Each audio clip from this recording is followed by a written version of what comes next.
All right, hello. Welcome to Marketing Live. Marketing Live is part of a Higher Ed Live network, a series of professional development web shows and podcasts, which are always free and accessible to you in the archives of higheredlive.com. Be a part of our broadcast by tuning in live and sharing your insights and questions using hashtag HigherEdLive on Twitter. You can receive weekly updates with live show dates and times by subscribing to the Higher Ed Live newsletter. Today's show would not be possible without the support of M. Stoner and FormStack. Higher Ed Live is produced by M. Stoner, a marketing and communications firm that works with education institutions on branding, strategy, web design, and more. Next week, join M. Stoner strategist Fran Zablocki for a three-part webinar series on higher ed information architecture. M. Stoner is offering our viewers a special code for $100 off registration. We're tweeting out a link where you can learn more about this discount and register. FormStack is an online form builder and your go-to tool for higher ed website conversions. FormStack makes it easy for marketers to create branded, mobile-ready web forms without writing code. Build donation forms, application forms, event registrations, and more with the web's only Section 508 compliant builder. Interact with your audience on social media using FormStack's Facebook tab or social media autofill features. For even more conversions, use FormStack's robust analytic data to refine your form. FormStack also partners with popular marketing applications so you can nurture your leads more effectively. Use formstack.com to learn more about the ways FormStack can double your response rates and increase conversions today. So let's dive into our topic. We have all suffered through hours of bad presentations. And I read recently that 41% of people would rather go to the dentist than watch a slideshow. So we want to learn how to transform standard presentations into an engaging journey. From communications industry leader, Duarte's Vice President of Academy and Marketing, Laura Wall Klieves. Is that correct, Klieves? That is correct. Perfect. Laura serves as Duarte's VP of Marketing and Academy at Duarte, where she oversees workshop and content design, as well as facilitation and sales teams. She's excited to share her vast knowledge of visual story best practices with everyone today. Welcome. We're so excited to have you. Thank you. I'm thrilled to be here. Thank you so much. And I have to say, I've been drinking Duarte's Kool-Aid for a long time. I was showing off these amazing books. I try to encourage everyone I work with to go look at them. They're absolutely awesome. So I'm excited to learn all of your expertise. Fantastic. I can't wait to share. So, and as always, during the show, any viewers can tweet any questions they have for Laura using hashtag HigherEdLive. So to start off our discussion, what is the first thing we should do when creating a presentation? The first thing you should do is to think about your audience. Don't open up PowerPoint, Keynote, don't start that computer. You really need to think about who you're going to be delivering that message to and why they're there, why do they care that you're going to be speaking with them, what information do they already know about your subject matter, how are they going to resist your ideas. You need to really walk in their shoes and understand them, because at the end of the day, the presentation is all about the audience. It's not about the presenter. It's not about what you as the presenter have to say to tell all of these people. It's about what the audience needs to hear in order to adopt your idea. They're the hero of your presentation. You are simply the mentor walking beside them for a short period of time. So think about that audience. Very cool. So with the audience and trying to guide all of our information to them so they'll be excited about it and want to know, what our messages are. So what are some new or creative ways we can deliver the content? Like, how can we give stuff to the audience that they're actually going to want to see? Yeah, absolutely. When people think about presentations, they really think about PowerPoint, and everybody hates boring PowerPoint presentations. What we're finding more and more are people are turning away from formal presentations and moving more into documents. We call them slide docs. And where they're used to building a lot of dense bullet pointed slides for their presentations, now they can actually use the same tools and actually put that dense data in and put the images in and then send that information out as a pre-read before a meeting, as a document that you share and talk about during a meeting or post-meeting. So it's not any longer a formal stand up in front of your peers kind of meeting. It's really more of an interactive conversation. When you're going to have that formal stand up and deliver presentation, don't just rely on your slides. Bring other people up on stage, bring guests up on stage to support your message or to enhance your message. If you're going to do a product demo, don't just click on the screen and walk people through step by step that product demo. Actually interact with it. Show it, you know, I'm thinking specifically about Steve Jobs' iPhone launch all these many years ago now, when he first turned on the phone and we saw scrolling for the first time and the audience audibly gasped. I mean, there are ways to interact with your products to make it much more interesting. One last point was Bill Gates did a TED Talk several years back about malaria and the impact of malaria around the world. Now, we know that malaria is distributed by mosquitoes. And rather than just talking about malaria and the facts and figures, Bill Gates, in the middle of his TED Talk, actually took a big jar filled with mosquitoes, unscrewed that jar, and let mosquitoes into the audience. Yeah, exactly. Now you're paying attention. Now it isn't just facts and figures on a screen. You're actually paying attention. I mean, obviously the mosquitoes weren't carrying malaria, but those are ways to really bring that presentation to life. Excellent. So there's not always times in which we can, I don't think all of us have products where we can just put out a whole bunch of mosquitoes. No kidding. So what are ways that, I mean, so like finding ways of engaging people and getting them more involved in the message and some of the key ideas I love. So, I mean, what do you think? Should we use PowerPoint or should we use, I mean, I know a lot of folks are going to Prezi or Emaze or, you know, all these different tools. And I don't know, the way I've seen it, it doesn't really matter which tool it is. Some of them are really bad. So what should we use? What do you think is, you know, a way to kind of capture their attention with some of the content? Yeah, right. So we are media agnostic. We don't worry about what the delivery device is going to be because, as you said, there's so many different tools out there. It really comes back to understanding who your audience is, knowing how best they receive information. That's going to be important for them then to, or for you to actually then craft your message using that tool. PowerPoint's a great tool, and it is truly just a tool. It's how we human beings interact with the tool. Keynote is equally good. Prezi is a new one within the last few years that's getting more and more traction.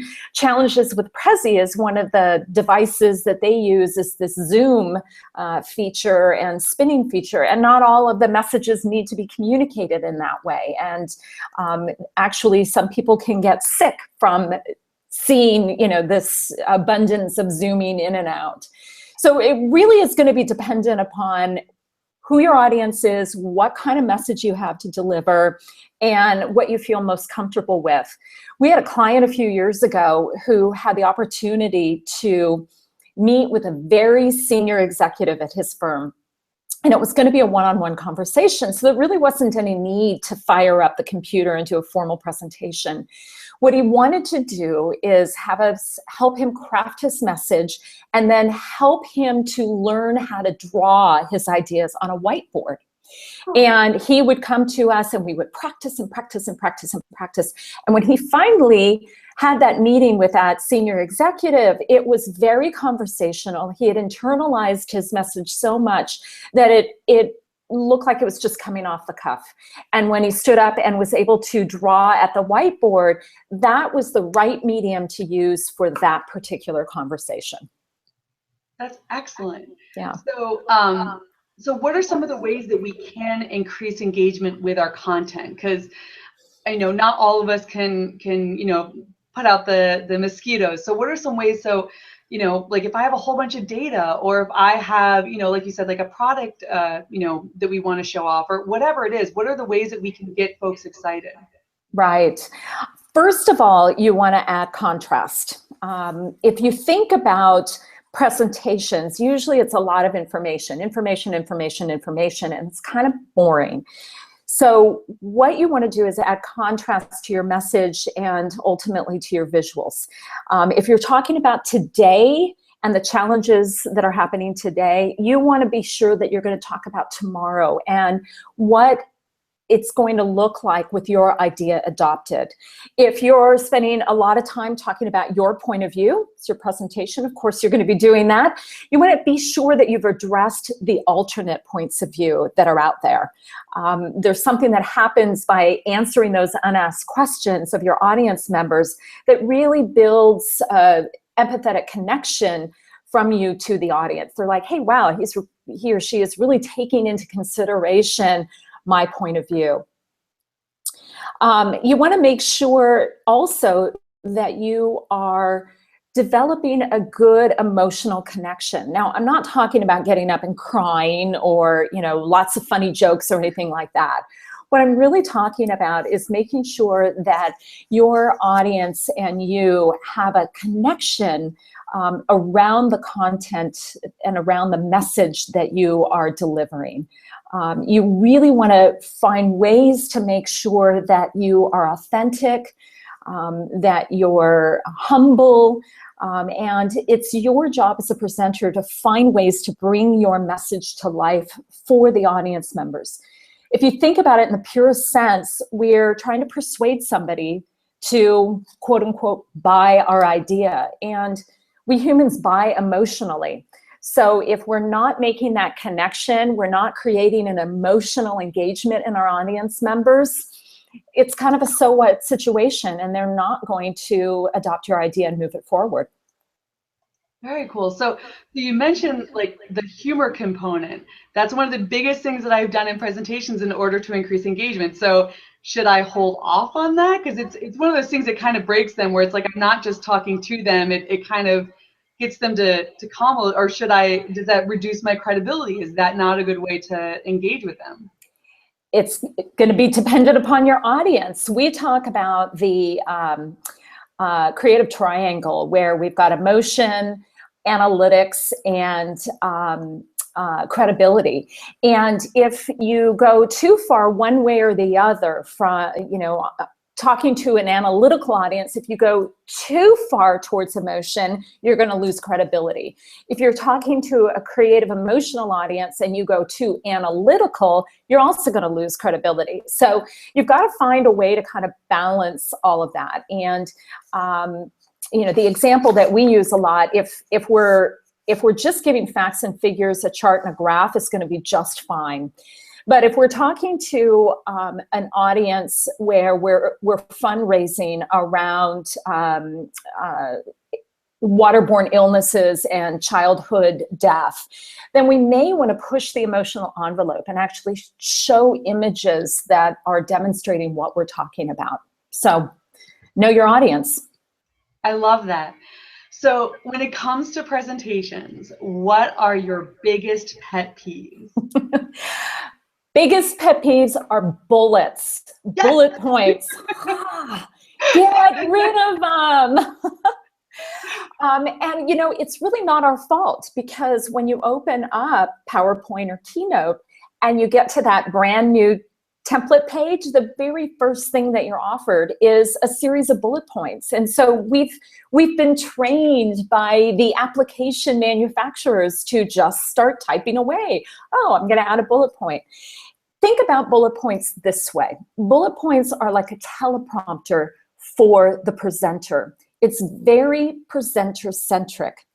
So while I'm reading as a presenter, I'm reading my list of bullet points. You in the audience have already quickly read through it, and now you're either zoning out or you're on your smartphone, because the audience can read faster than the presenter can speak. So take all of those bullet points. If you have to have text on a screen, and we're not saying don't have text on a screen, you have to have a key message, and use those bullet points more as your speaker notes. It'll take a little bit of time. You're going to have to practice a little bit more because you're going to have to know how to speak to that particular slide. But it's going to be a much more effective presentation for both you and the audience. You're really going to get your message out if you can get away from the bullet points. So it's almost like, you know, showing a picture. Like, I remember art history classes back a million years ago in college of, here's a giant image of all these things happening, and that says so much more than a description of what the image is, and that's gonna, you know, you're gonna retain it longer. Absolutely. You know, a picture is worth 1,000 words. And there have been plenty of studies out there. Richard Mayer, who's a professor at UCSB, in 1998 did a multimedia study about triggering both the auditory as well as the visual channels in the brain, and working together. Having a picture and a presenter speaking is much more effective than having a ton of text on the screen, a bunch of pictures, and somebody talking. Your brain can't process all of that at the same time. You want to use your slides as a support. You want your audience to glance at them and then move back to you. You're the one that's providing the story. You're the one that is providing the information, not your slides. It's just a support device. Excellent. So what kind of tools do you recommend using? You kind of talked a little bit about it before, about the, you know, some of the different ones that, you know, using ones that we're comfortable with and use the ones that are best for your audience. What are things that, you know, people should start off with that you have found that increase the most engagement? You know, is it, you know, the whiteboard, or is it, you know, actually having PowerPoint? Like, can that be used to be engaging? Things like that. Oh, absolutely. We completely believe that PowerPoint can be engaging. I mean, I'm going to say 95% of the work that we do here at Duarte is in the PowerPoint application. So without a doubt, it can be very engaging. You know, there's so many different tools out there now.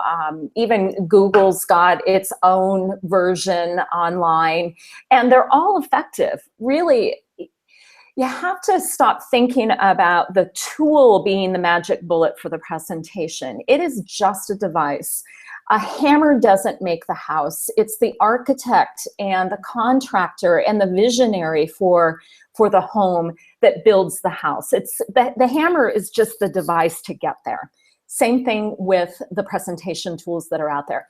And I'm not going to slam Prezi either. I said earlier that, you know, it's got a place, and especially if you need to have an infographic that is, you know, deeply animated and navigable, it's a great tool to be using. Keynote is fantastic as well. We use that a fair amount. It's, you know, really going to be up to the presenter who's going to know their audience on what best to use. Many times we recommend to clients, it's not even a presentation, it is that conversation. Sit down and have that conversation, and we'll make documents or navigable stories on tablets to help them better tell their story. So, you know, I hate to keep saying it, it comes back to knowing your audience and what you need to communicate to them. So how do we create, so I mean, working in higher ed and the different areas I've worked in, I mean, you're sometimes looking at giving presentations to groups of like 5 people all the way up to, you're in a giant room of orientation, and you have, I mean, you're looking at like 4,000, 5,000 people in that room. So how are there ways that you can engage them and kind of do that conversation, like with such a vast, like, what do you do if you're in a giant room to get people excited and engaged? Like, should we do those, you know, the poll everywhere where people are polling and they're on their phone, or should we do like ask them questions and bring them up on stage, or what would you suggest? Yeah, in the case where, let's make up a scenario right now. You might have an introductory class, and maybe, you know, it's one of those auditorium classes. You've got 100, 150 students, and, you know, you've got your lectures, which I immediately translate to presentations. There's so many different things that you can do. I think that using those tools like Poll Everywhere, or those online tools to ask questions of the audience, I think it's great. You can use those. You can use Twitter. You can award prizes or office hours or what have you to students to get them engaged, to ask questions. You can certainly invite them up on stage or up in front of everyone to help you to teach a particular segment in the class. There's just so many things that you could do to inspire them. In our own workshops, what we do is we embed a lot of exercises throughout the day. So I just came back from delivering a 2-day workshop, and I get people up on their feet, moving around, whiteboarding, brainstorming, coming together in small groups, and then reporting out to the bigger groups. That's more in line with what you're talking about in a teaching environment. When it's truly a presentation, again, you can use Twitter, use social media to your benefit, because they're going to be on it anyway. So why not make sure that you've given them your Twitter handle or the hashtag for the event? Tell them, that for every tweet, they're going to go into a drawing for something. Keep them engaged, and don't fight against the social media and the back channel. Actually leverage it to your best interest. Very smart. And now that you bring that up, anyone who has any questions can tweet to us using There you go. Higher Ed Live on Twitter, and you can ask Laura the questions directly.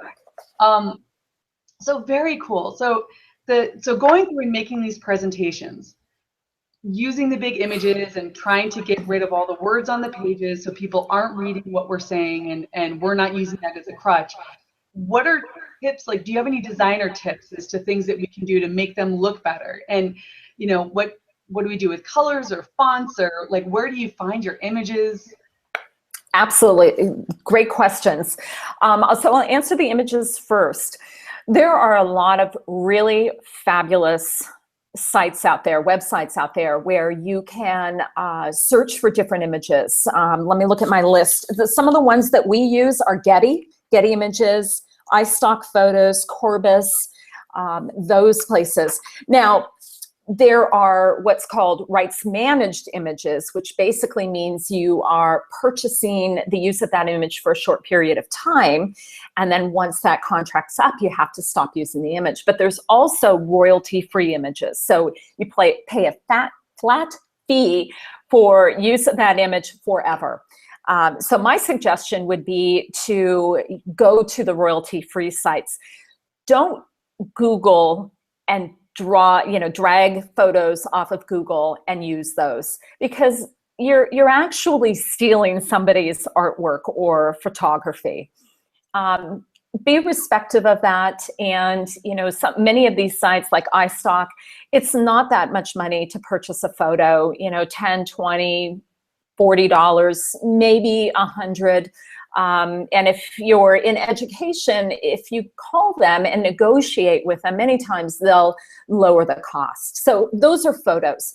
When you're looking for lots of different photos that you haven't taken yourself, what you want to do is you want to pick a style, and then you want to try to stay with those styles. So the simplest way would be, you're either going to go with color or you're going to go with black and white.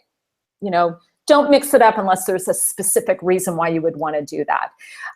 You want to, maybe you've got a far off horizon line, and so you want to make sure that all of your horizon lines and all of those photos are the same or approximately the same. So it looks like it knits together. It's kind of like fonts and colors as well. You want to find a style and you want to stay with it. 1 or 2, maybe 3 fonts. Most likely in a font family, so that you've got bold and italic and regular, and you can mix it up a little bit that way. But you don't want to go too crazy with fonts. You certainly don't want every slide having a different font. and you want to set up a color palette too that's going to make sense. I mean, I think the only company in the world that can get away with a different color for every letter or every word is Google. But don't do that. It's really hard to read. And you want to make sure that the contrast between your background and your fonts is strong so that you can actually read it. If you've got a dark background, don't put a darker font. The eye can't see it. Actually, I want to say that there's a lot of this information in our book Slideology. So feel free to go check it out. Oh, she's gonna promote it right there. Right there. There it is. Yeah, that's Nancy's first book. And there's a ton of information about slide design and how to apply design thinking and design principles to slides. Excellent. Well, and I have to admit, I did a presentation it was a couple of years ago, and I was very lucky to have Dr. Ray Gasser get to present with me. And the entire presentation, we used Comic Sans. Oh. But it was a presentation about doing web design, and we did the theme of Spider-Man. Oh, yeah. So it was a whole bunch of images of Spider-Man and then like speech bubbles of what Spider-Man was saying. And of course, you can use Comic Sans in that. It was all capitalized. So it looked like it was part of a comic. But yeah, that's my one claim to fame. I was actually able to use Comic Sans effectively. Good. That's excellent. No other situation did okay. Yeah, exactly. That's funny. Cool. So where do you go for inspirations? Because, finding some different images or different themes, and trying to find ways of just not doing the same thing over and over again. Where do you find, inspiration for things? Absolutely. There's a ton of websites out there that you can go to. And actually, for presentations, I would start with TED. Go to TED.org and watch those presentations and see how other people are actually delivering their messages. There's a vast array of content and delivery styles, and I think that will really inspire you. And then from a design perspective, go to some of the design sites out there. And I don't have any off the top of my head right now. Sorry about that. But Google, great design and, or marketing design. And there's going to be all kinds of sites that are going to come up. The thing is, we all think that there's some magic to being a designer. And there's a lot of training that goes into being a designer. But we all have an aesthetic sense about us. We all started out as kids and we were drawing and coloring, and along the way, somebody told us that we weren't good enough. And we internalized that and we stopped thinking about ourselves as designers. But we really do know what's pleasing to the eye. We manage to get ourselves dressed every day and for the most part look decent. Yeah, I know, but and we watch movies and television, and we walk into restaurants and go, oh wow, this is beautiful. I mean, we know we love nature, we know what looks good. So my challenge to everybody is to not worry so much about who's judging you. Nobody's judging you. Give it a shot, give it a try.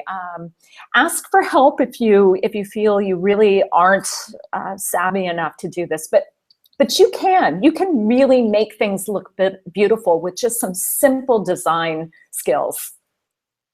Excellent. All right, great. So you talked a little bit about some, and throwing out there the inspiration. I don't know if you use this, but I love Pinterest. Oh, at like different ideas and just kind of playing around, and there's some really neat and it's so diverse in regards to style that I love going there just to kind of get some inspiration. I don't know what you think about that, but I think Pinterest is great. And for me, one of my favorite magazines is Real Simple, because I love it's so clean. There's so much white space. I feel like I can actually absorb the information without even having to read it. So again, we all have those go-tos. Some people like Architectural Digest just to be able to look at the beautiful pictures. Yeah, Pinterest is great. I can't even believe I didn't even think about Pinterest, but Pinterest is great. Pinterest is a really wonderful place to go for inspiration. And I know that we've got some of our designers that have Pinterest boards that they share with everybody else internally. Great. So you talked about all these places we can go to for for images and how we definitely don't want to go to Google and essentially steal the images because that's stealing, and we're not giving credit to the photographer or the designer that created that. So, is there any, if we're creating something for a class, or if we're, we have very limited budgets in higher ed, so if we did that, could we, give a shout out to who took the picture or where we got it from, or should we just stay away from that altogether? Because I know one of the things you can do in a Google image search is search for royalty free. Would it be acceptable to get those, or we take images that we find on Wikipedia, or? Yeah. You know what? There's actually websites that offer up free images. So there's no cost associated with it whatsoever. Those are perfectly fine, particularly for education. We also have a lot of folks who, like you, use the books Slideology and Resonate, and who will reach out and ask permission to use some component of that. And we typically say yes, just credit Nancy Duarte and Duarte Design. So there's, most people are going to say yes, especially if it's education. So do reach out and ask permission, but also Google those free image sites and take a look at those. You might find what you need there, and then it's really, really clean. I just want to, I'm from marketing and advertising background, and I just want to honor the creative people out there in the world. We can get so much off of the internet. Let's respect them and honor them, and not just steal their wares. No, I love that. And all my artist friends that I used to work with at Disney, I'm sure, absolutely love what you're saying. They get their stuff ripped all the time. I'm like, stop it. I know. It's hard because, because people who don't come from this kind of a background don't understand that Google Images is just simply to look at them, not to actually use. And it's, I'm sure it's buried there somewhere in the fine print, but it's hard for people to understand that.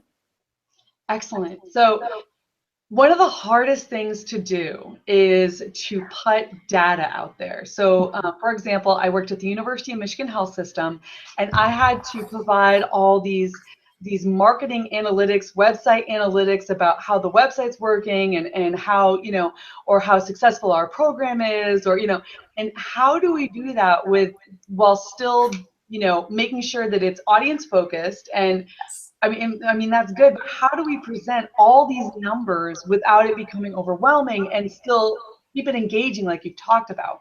Right.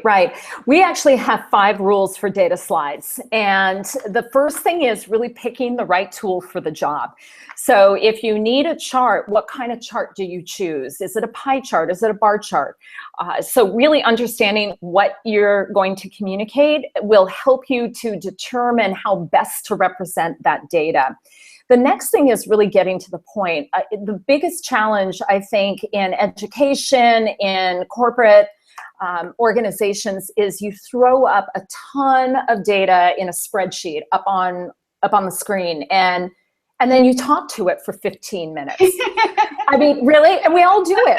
I've done it. We all do it. So when you're actually showing all of that information, and many times if you're talking to finance people or you're talking to analytical types, they want you to show your math. So what you want to do is you want to actually guide the story. And that kind of rolls into our next point, which is keeping it simple. You don't need everything up on the screen.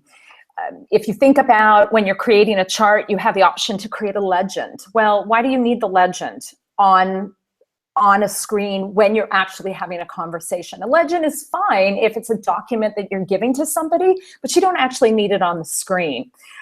You don't need all of the little tabs saying, this is access X and this is access Y. You can simplify all of that.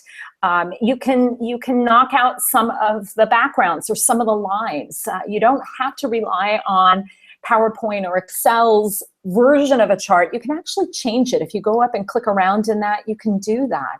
Which then leads us to our 4th point, which is highlighting what's important. So if you have multiple data points on screen, but you really only want to talk to one of those data points, let's say it's a bar chart, highlight just that bar. Everything else could be grayed back or screened back a little bit. And you can use animation to help the audience move through that story that you're sharing with data. Because again, your job as the presenter is to bring the story to life. It's not just information any longer. There's a message in that information, and that's your job as the presenter. And the last point is to tell the truth. Now, that may seem obvious, but the tools can change how the data is represented, particularly around the 3D charts and graphs. So stay away from 3D because it distorts the information. Make sure that your scale is accurate from slide to slide to slide, that you're not distorting or changing the scale. Or if you do, just call it out. Just simply say, I've changed the scale. Excellent. Yeah, and I can't tell you, one of the most challenging things with putting the analytics together was afterwards, the doctors or the folks that I was presenting the data to would be like, okay, is this good? Right. Is this data good? And I'm like, I mean, it depends on what your goals are. And I think your point was so true. It's like, you have to create a story that's for your audience and engage them and kind of guide them through it and say like, you want to have more patients come into your hospital. Here's what you're doing to support that. You have, you can't afford more patients, but you want engagement with the ones that you currently have. And here's what you've done to do that.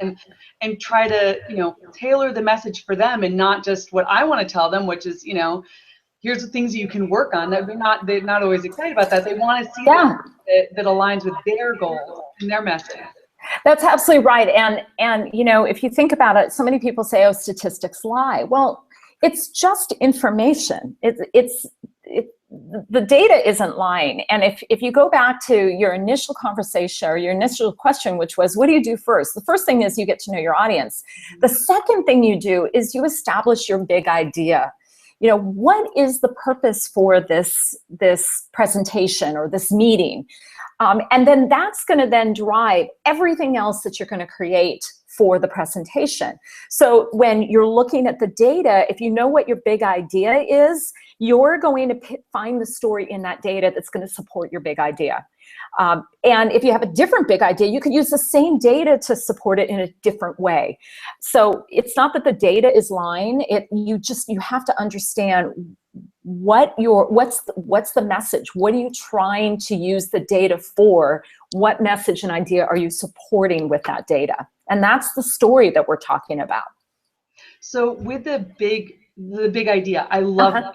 Do we want to, be explicit as to what the big idea is at the beginning, or do we kind of do I don't know if you've ever seen the movie The Big Fat Greek Wedding, where it's like you kind of direct them, the man's the head of the household, but the woman's the neck. She can turn it any way she wants. So do we kind of direct them towards what the answer is at the end, like through all of the content in the story, and kind of let them come to it themselves and then unveil it? Or like, what are the best ways to make sure that they're getting our key big idea? I think that the best way really is to weave that point throughout the conversation. And we use a device, we use what we call our presentation form, persuasive presentation form, that moves people through the communication from what is current state of affairs to what could be. With what's the world going to look like with your idea adopted. And you move back and forth throughout your conversation so that when you finally get to the end, what you're going to do is be very explicit about your call to action. I need you to go off and find me more budget. I need your help to find supporters internally for this. I need your help to go and influence key executives over here, or to bring additional resources to the project. Be really, really explicit about what you need them to do in order to support that big idea. But weave it throughout. Do you reveal it at the beginning? Do you reveal it at the end? Again, it's going to depend on the cadence and what you're trying to achieve with your presentation, but definitely make sure it's clear throughout.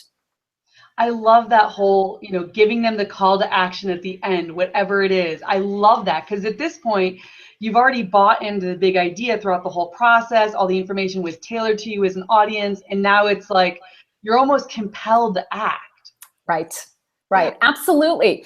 And that's the problem. So many people forget about a call to action. I mean, we talk about it in marketing and advertising, but for some reason, when it comes to a presentation, it's like, okay, I'm going to just talk, and then everybody gathers up their stuff and walks out the door. Same could be said actually for education. You think about call to action. So the call to action is the homework assignment. What's the homework assignment?